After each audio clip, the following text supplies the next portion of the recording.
All right, I've hijacked the podcast here.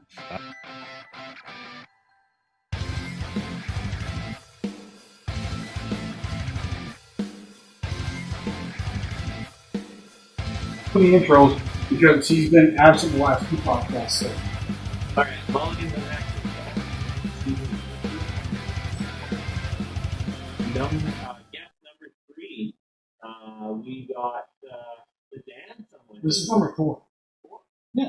Oh yeah, that's right. Number 4. Come on, man. That's okay. So he takes like 2 podcasts out, but he doesn't know where we are in the whole. It happens. So podcast number 4, and we have the Dansome with us. Thanks for joining us. Thank you, fellas, gentlemen. We should call you gentlemen. I'm excited to be here. I feel like a someone. Yeah. I'm glad you came on, man. We've been chatting for quite a while, so I think it was inevitable that we were going to. Yeah. How many seasons is this? This is our 3rd season. Well, this is a big deal. This is my longest running podcast I've been on, so short seasons, though. We are on the big time track here. I don't know. You were on Max. Were you not on Max on the Street podcast? Nope. No. You might want to hit that one. That's good. That would be your longest one if you got. He's been doing this. Yeah, he's always our first special guest every year. He's a good pal. Good pal of well, yeah. Everybody knows, probably follows us on social media and knows it's 12 Days of Dancing. If anybody wants to know Dan's past, how the dancing started, just go and check out Bingo Bango Bongo's podcast recently with Dan on there. It was really good because I did listen to it. If Brandon is a fan of ours, he was on our podcast. So now we're going to talk about, I'd like to be able to do a recap of the 12 Days of Dancing. Just to that person. And what the whole thing is, too, this is the 3rd year? This is year 3. Let's recap it. I work with a lot of brands during the year. I've been very fortunate, on Instagram to have wonderful partners to do features and to work with. It's and I just have fun doing social. So at the end of the year, the first year, I just thought, it's time to, I really just want to thank the brands that work with me. I'll just give you the platform. I look at life as, if I have a platform that can benefit someone and I can do that for them, I'll do it, right? Like, you just, take it and use it. There's the end of the year came up, but it should be a big thank you. I shouldn't be, forget charging people to do posts and things like that. This should just be for the community, for the brands to showcase. And what I mean by that is, I work with a lot of small companies, and there's human beings behind it. So I wanted to give them a platform to showcase themselves, and at the end of the year, for everybody to see who's truly behind these companies, and to see that they're really supporting someone, and then to do giveaways to give back to the community. And if I have connections that can help people, and I can line up giveaways, I mean, it feels good to be able to help people out and give back to them. So if I can line up companies and brands that, want to work together and do this. So the 12 Days of Dancing started as a way to showcase the brands and to give back to the community. And that's sort of where we are 3 years later. And over the last 2 years, I really wanted to focus on the people behind it. So last year, I started having all the brands send in their own giveaway videos that I would bookend with me introducing, and that they would present it, and they would present what their giveaway is, and you could see the people behind it and humanize the whole thing, right? It's not just, I think social media comes across far too unauthentic, in the sense of, you feel like a lot of people out there are just shilling things. I start a relationship and get to know the people behind a brand before I work with them, and then want to really enjoy the product and then feature it, right? For me, it's more of me featuring it rather than getting paid to promote it, right? So this year, in bringing in the community and trying to, give a greater exposure to more creators out there as well, I invited other friends and creators to come and host their own giveaways under the guise of the 12 days of Dansome, because, you know, it's my branding, right? And, you know, give a place for them to showcase their brands and show the relationships. And it was a pretty big success. And I'd love to hear your guys' feedback, because, you know, from the other end, I feel like it went really well. And I'd like to hear from your perspective what you saw. I thought it was great. I'm not quite sure I got into all of the giveaways. And Yeah. I didn't win anything. Just throwing it out there. Just throwing it out there. I didn't win anything on the 12 days of Dancing this year. Kind of disappointing. But it's always next year. But truthfully, I enter so many giveaways during those times of the year. Man, it's almost a full-time job just entering giveaways. And I mean, Chris can attest to his Instagram blowing up with me tagging him in all these giveaways, right? Because I do tag him in everything. And a bunch of the other guys as well. I thought it went really well. And I just wanted to bring up the fact that there's truly a global giveaway. Yeah, this year I wanted to, the focus this year was to make this more globally inclusive. I mean, I work with Sub 70 Canada, so they're only going to do a giveaway in Canada, obviously. And then a lot of the brands are American or North America based, so they're only going to ship there, because Sub 70 Golf would have a UK or whatever, and they would host their own giveaways, and any companies like that, right? So that's the other reason for bringing in outside creators, is to not only showcase their region and get giveaways that go directly to people in those areas, right? And to do that, you work with people that you know that are in those regions to try and make this far more globally inclusive. Next year, I'll line somebody up in Asia and Australia. But yeah, we had India this year, and those were not only India-specific giveaways, but Indian companies like Gelly Watch Company who wanted to make a more global name for themselves, and that was a global giveaway. So it worked out exactly as I wanted this to do, to help showcase brands on more of a global stage, and it worked. I think so. I think it was Yeah. It was great because you would see the different locales that Yeah. were coming. And you didn't, I'll touch on this, you didn't win giveaways because, and this blows some of my friends away. What, you don't handpick your winners? And no, I use this comment picker website, and you put the post in and you spin a wheel and it randomly picks a comment. And some people are blown away by this, but yeah, if you're not winning these contests, people, it's because there's no favoritism. How many DMs I get from random accounts requesting, saying, I can only imagine. this is my lifelong dream to own this product. And I'm not making fun of these people. I'm saying this is my lifelong dream to own this product, so I think you should give it to me. And you go through a lot of that too. It doesn't too. really work like that. That would be a true giveaway, Yeah. right? Yeah, who wants this product more? Go in the comments. Yeah, exactly. I have 9,000 followers, right? And I'm blessed as just Joe Schmo in Vancouver to have 9,000 followers on Instagram.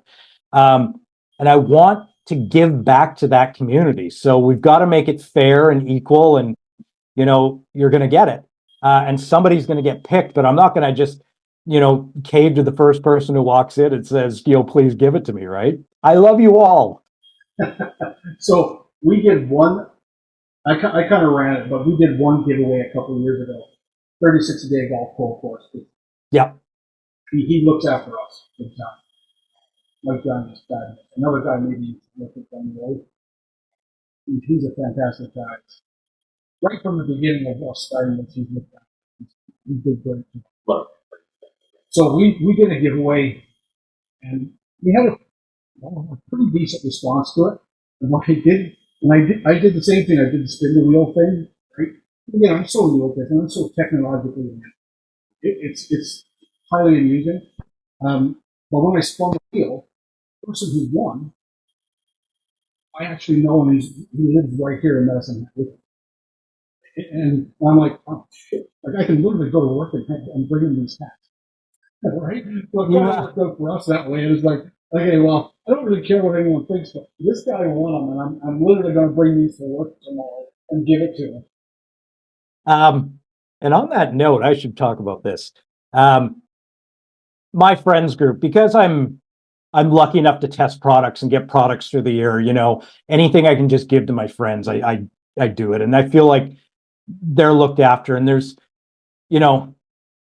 with the annual giveaways, now you guys are hearing this for the first time, but when your names come up, I just respin because I feel bad. I feel bad giving it to my friends group if they win one of these prizes. But this year I said, forget it. Like, forget it. Like, they're working their butts off. They're putting the entries in just as much. And I'll tell you, it warms my heart. One of my best friends, Chris, he's a lefty, so he never gets to try clubs I have, never gets anything. And when his name came up in the local putter fitting giveaway, I was like, this is the greatest thing to ever happen. Nobody's going to believe that I didn't handpick it. But my buddy Greg's messaging, did you pick Chris's name on purpose? And I'm like, no. Like, he put in the work. He put in the entries. And this is the first year where I just said, forget it. They're as deserving as anybody else. And yes, a good friend of mine actually won one. If they take the time to enter, there's a chance they're going to win, right? Yep. And it worked out for us too. It's like the guy that won the hats for us. It's like, geez, is anyone going to buy this? But I mean, it doesn't matter. He won. I gave him the hats, and he has them out, right? And I'll be honest, deep down, you want the guy in the middle of Iowa who gets up every morning and comments on your posts, and he interacts with you all year long, and he's there following everything you do. And, you want somebody like that to win it. But yeah, you want your best friend to win something too at the end of the day, right? And then, he won the absolute one thing that he would want. And I'm so happy that it went that way this year. Yeah. Yeah, I think it was a very good year for the 12 days of dancing. Yeah. I'm looking forward to next year and seeing how, the next year. Yeah. So, I mean, the giveaways were fantastic this year. I started planning 3 months in advance this year, started reaching out to some of the creators saying, here's 3 months notice. And I'll tell you, I reached out to, last year we had 15, 18 companies, and I started sending out the messages and they were all in. And I started reaching out to, you reach out to everyone thinking you're not going to get everyone. And suddenly I have 32 giveaways in 12 days. And how am I going to do this? And well, we're going to have to go more than 12 if we're going to do 2 a day. And now we have lunch giveaways. And I don't like tooting my horn and saying, I have the biggest giveaways on the internet, but it turned into the biggest giveaways on Instagram, so to speak. I had 32 giveaways. And I'll tell you the one thing though, managing 32 giveaways is literally herding cats. At the beginning of November, everybody got the official message. All I need is a 15 to 45 second video. That's all I need. Taking the handoff, thanks Dan, and handing it back to me at the end and just announcing your giveaway. And and then I resent that message to 2/3 of them on the November 20th. And then as December got closer, and then the anxiety starts going up because you're waiting on videos. And I'm like, I thought this would be easy. And then I'm getting videos on the day I have these people scheduled because I've got the big document, I've got them all linked to. And then by the end, you're pushing back a couple brands. And one brand didn't submit a video this year, and they never sort of ghosted me on doing the giveaways. So I was joking to a watch girl in Switzerland, Sophie's Watch World. And everybody, if you're into watches, you should go follow Sophie. She's funny. She's amazing. And I was joking to her, and she said, Dan, you promised these people 32 giveaways. And if I have to do something, somebody had just sent me a mug with my face on it. So she sent me a video giving away a mug with their face on it. And, it was a blessing, and just the community wanting to help out and save the day.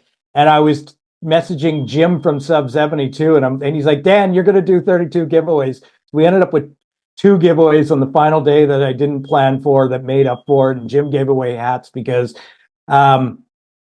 it's not like people wouldn't be happy with the 30 giveaways I'd already done, or 31, but I went through so much.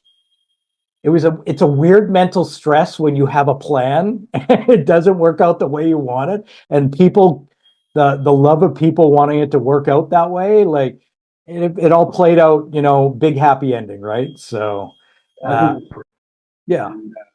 So, well, we'll end the 12 days of dancing there. It's fantastic. Now we're going to move on to golf. You mentioned Jim some setting. Actually, we were chatting today, and we're going to do something down the road. So, You should be doing something with Jim from Sub 70 for sure. That's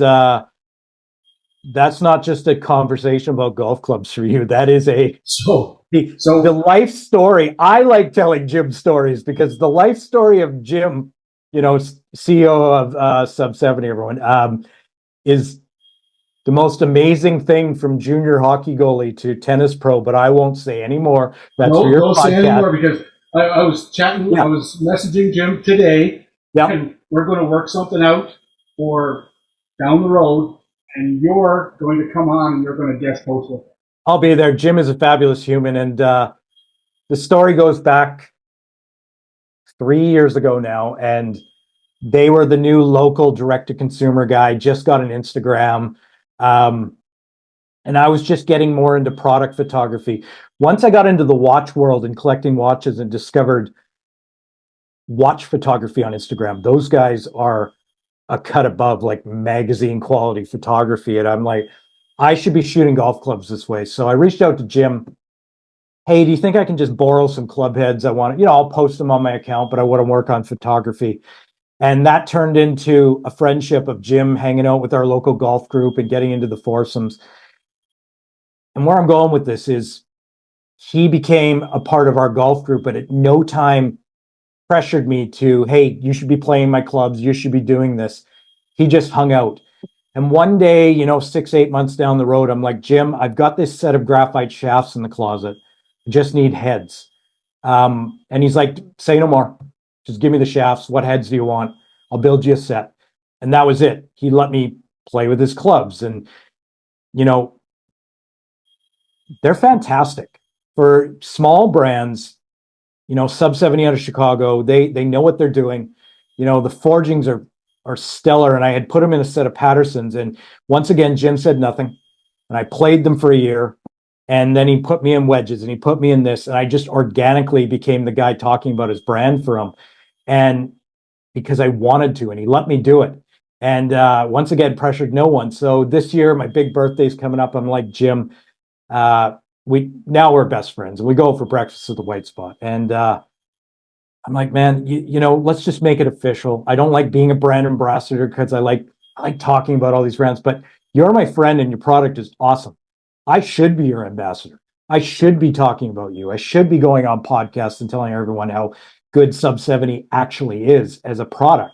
And it's going to save you money. And I should be talking like this. And it's the truth because he became my friend and let me experience this. And I can honestly say it's an amazing human being representing an amazing product. And that extends to the Americans. Jason, the owner of Sub 70, he phoned me last year before the 12 days of Dansome. I love what you're doing. I'm a watch collector. We had all this in common. And it's that small brand mom and pop mentality, dealing with me that makes me want to represent this company.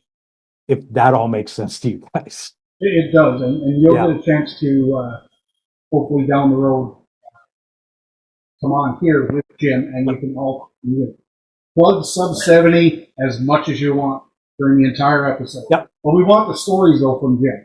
So you got to lead on that because you know the stories and you let's know not talk about anything Sub 70 now because leave that to his podcast. Yeah. So, but you can get the stories out of them though. Yeah. I will. Don't you worry. I will definitely. I could be a third host. Trust me. Yeah, you're going to be. You're going to be. Because I don't know if this guy's going to be here, so you might co-host with me. So no, I'd be more than happy to do it. But let's talk about golf, whatever you want. The Sub 70 thing. Let's save it for another day. How long have you been playing? Did you take lessons? What got you into golf? Like, give us your golf story. Everybody sit down. The year was 1981. My folks, 25 minutes south of here, Vancouver, so close to the border, 10 minutes across the border in Birch Bay, Washington. My dad had gotten a summer getaway place, and back then a 40-foot trailer with waterfront views in a trailer park. It's not like you see on Trailer Park Boys. This was like the summer getaway for Vancouver people in 1981, right? Beachfront, the park in front of it. So they got a place that the three kids could go down and spend their summers, and our cousins ended up getting a place right behind us. And literally, we had waterfront views, in Birch Bay, Washington, of the ocean, and it was that laid back 80s feel like you see in 80s movies. And that's how I grew up. And my brother and I would go in the hillside, the 3-foot tall grass hillside behind the park, and catch garter snakes. We were great. You step on it, you reach in the grass. And one day my brother stepped on something, and it was this little white ball. And we went back and we said, Dad, we found this little white ball. And he says, oh, it must come from the golf course, literally on the other side of the barbed wire fence from you guys. And we're like, what is this golf thing? Is it like baseball? We got this ball now. And my brother and I were of the, well, we need to use it now. So literally, they signed us up for the junior program. And that is how golf started for me. By going to junior camps and clinics. We got cut down clubs, and my brother's 4 years older, and we got cut down clubs. He was able to play with longer stuff that we got. My first driver was a blue ladies rental persimmon driver. And I had odds and ends of what other clubs I could get cut down that fit me. That's how golf started in Birch Bay, Washington, playing at Birch Bay Golf Resort, which isn't there anymore. It's kind of sad. But yeah, and I guess the baseball background and, being sort of, sports came to me, hand-eye coordination. I was pretty good at golf and winning, the 8-year-old division of, 3-hole tournaments.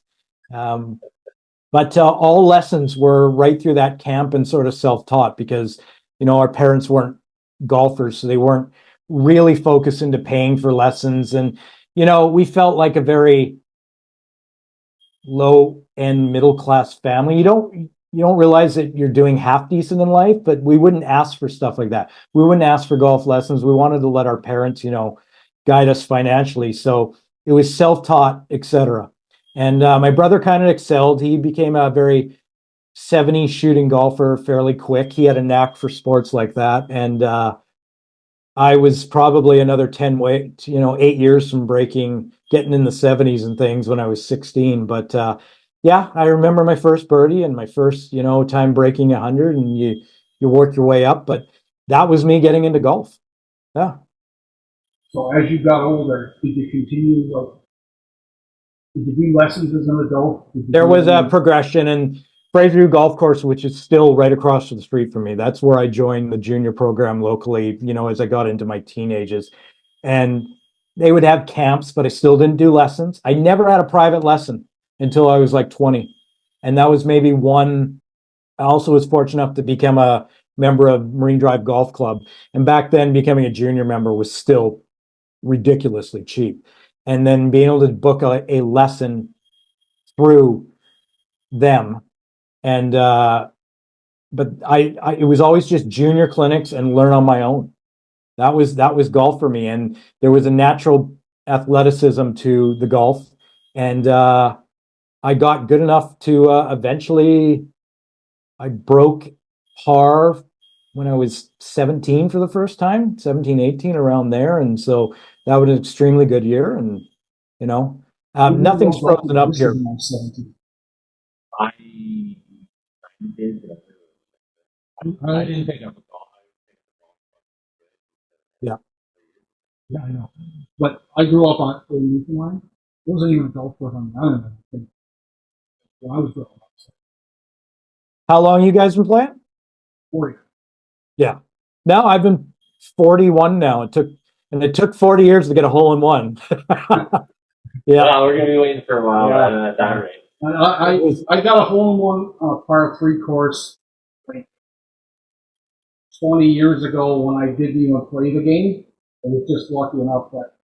Hey, you got a hole in one. I spent 40 years of, I've had eagles and never had a double eagle. And I've had a pretty good golf life. I've won the odd amateur tournament and a handful of junior tournaments. And I'm on the Fraserview Junior Championship trophy for 1990. And I've done some things, but honestly, all I ever wanted, so to speak, was a hole in one, right? Like you want that hole in one. And I finally got it 2 years ago on a trip to Kamloops. The first year working with Golf Kamloops, they brought my ex and I up there at the time, and on the second to the last hole of the trip, it was a par 3 on her birthday. Elevated green, didn't even see it go in, but the two guys that they paired us up, locals, they were screaming that thing had to have gone in. And I'll tell you, when I got to the green, I checked the rough first, but yeah, it was. I got my first hole in one. And this year on July, I was just looking at the ball, July 31st. I was just looking at the card today, cleaning up the office. July 31st this year, once again, the pin dropped down into a bowl. And my buddy's like, Chris is like, there's no way that didn't go in. That feeds in on the line you put it in. And I'm like, I pured that thing. It's over the green. My buddy Greg walked up to the hole and spoiled it for me and said, Dan, you should probably look in the hole. And I'm like, you've got to be kidding me. Chris, here's the camera. Like, we wait till we're recording so I can go look at the hole. So, but because that's how it works these days, folks, right? Like you got to get it on social. So let me say, I get more excited for Eagles nowadays than anything. Oh. That's an excitement for us. I had an eagle last year. It had been a few years since I had an eagle. I definitely slumped, and there's a segue for you guys. Speaking of lessons, I hadn't had a formal lesson in about 8 years. And I thought, I'm struggling. The last 2 years, my buddy Greg is an ex-pro. He every year, Dan, you should break par this year. There should be a couple rounds under par. There's no way a guy with your golf talent shouldn't be breaking par. And I'm more the guy who'll go out and not practice and show up for 6:30 tee times on literally walking on the tee. And then I will spot, let's say Riverway Golf Course. I'll spot it 6-7 strokes in the first 6 or 7 holes. And then there's the final 3 holes in the front 9. Everybody knows is my amen corner, right? If I get through those in even par, it is one of the greatest days of my life. Usually I hand it 2 or 3 strokes. And then I go even par on the back. Even par, 1 under. Like I'm that guy. Like I can play, wait till Dan gets on the back 9 at Riverway. So this year I'm like, I got to start putting this all together. There's something wrong. So one of my best friends is Carrie Moffat, who just won Coach of the Year, PGA Canada, Coach of the Year, PGA BC, Coach of the Year. She's the coach around here. It's one of my best friends. So I booked a lesson with her. And she got me on the downshift board and Dan, you're all upper body now. We got to get your lower body back into this. So when I say a segue into where my golf game's at, that lesson was life-changing. And 2 rounds later, I synced upper body and lower body, and I was curing the golf ball and just had this 1 under back 9 at Riverway. That day, on the same day, Jim had asked me to help move his daughter. And the rule of thumb, everyone over 50 knows, I turned 50 this year. Everyone over 50 knows when somebody asks you to help his daughter move, you say no. But I felt like, I feel good. I'm in shape. I've got my Converse All-Stars on. I should go help move. The first item we're moving is the bed frame. And we go down 3 floors. And we're stepping off one of those high curbs out front condos. And you know how there's the second low curb? Well, my foot hit that exactly middle, and I rolled off, and I fell to the ground, and the bed frame fell on me, and Jim was like, what is happening here? And I'm just, long story short, grade 2 sprain, and he's an ex-pro hockey player, and he's like, oh, that's a grade 2 sprain. Don't move. So I didn't golf for 6 weeks. After puring the golf ball and then trying to get that back, something weird happened. I couldn't get it back. And a month later, I'm in Beach Grove Golf Course, and I'm not going to break 100, guys. Something has happened. And the guys are like, what is happening to you? And I'm like, 5 holes to go. I am not shooting over 100. And I had to go 2 under in the final 5 holes at Beach Grove. And I shot 99. And looking back, when I was 17, I had just started breaking par for a few days. And it was on a month of hot tear, and I'm going to go pro. And that summer, I got the chicken pox. My sister came home from babysitting. And people, if you don't know, the older you get, the older you are, and you get chicken pox, it's not just spots. It is a sheet, head to toe, and it goes everywhere. It goes in your mouth, your throat is the worst thing. And I was laid up for like a month. And once again, when I take time off after a hot streak, I never get my game back. And I never got I don't know what it is, mental, physical. And fast forward this year, that I almost didn't break over. I had to go 200 to break 100. And I left that round, and I'm having dinner with the guys, and I'm like, I'm going to take a month off. And it's not because I was angry or hated golf. It's because I was completely apathetic to it. I'd hit the ball bad and be like, I'm just going to go hit the next shot and see where it goes. And there wasn't that fire to fix it, but there wasn't the anger. I wasn't mad or upset, and you shouldn't be, but I'm pretty happy on the golf course. So I took a month and a half off, and then I came back and loved it, and I'm playing well. And the last round of the year, I just all started sinking again. And I hit every green on the back 9 and still didn't shoot 1 under. But I didn't make any of those putts.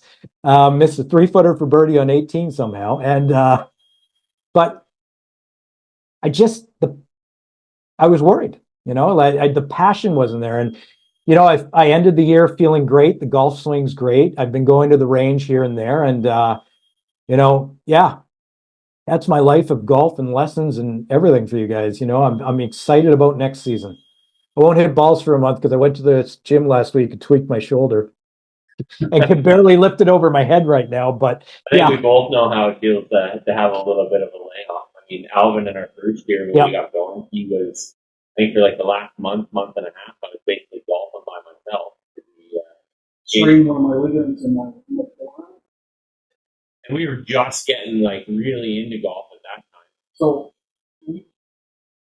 the last 3 years, is the fourth. When we started, we played a dozen rounds, and this is how it all started. We played a dozen rounds. We really liked it. We like to compete. We still have a little bit of, competing us for old guys.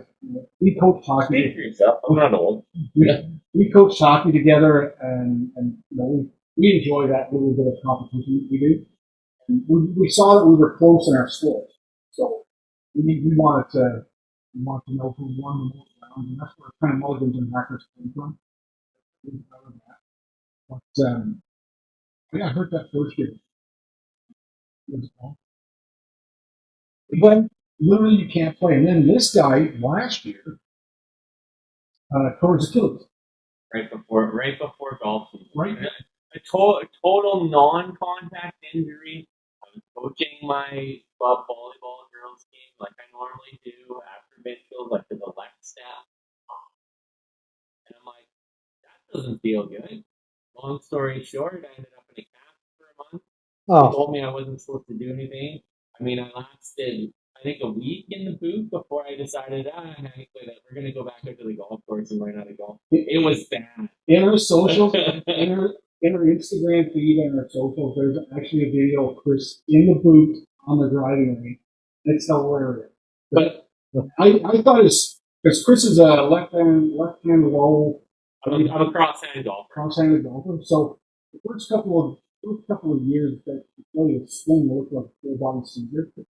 Yeah. And it was hard to watch.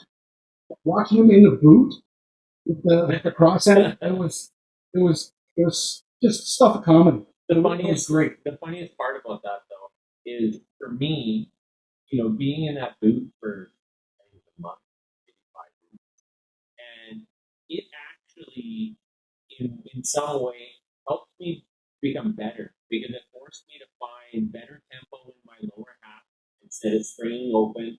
And I had to make some adjustments when I got back to out of the boot, the flat feet. But Yeah. this year I was playing better than I've ever played. Syncing, you're talking about syncing up your upper and lower body. Well, I was able to do that, for several rounds this year, and flirted with parring on home courts, which was, I shot 3 over twice, which is for me is amazing. I'm like a 13 handicap, and then that's fantastic. Yeah. yeah. So really it was, strong. it was just awesome to have that success. But you were talking about, just a revelation where you see you're struggling a little bit, and then you went and had a lesson or whatever happened. For me, it was coming out of an injury.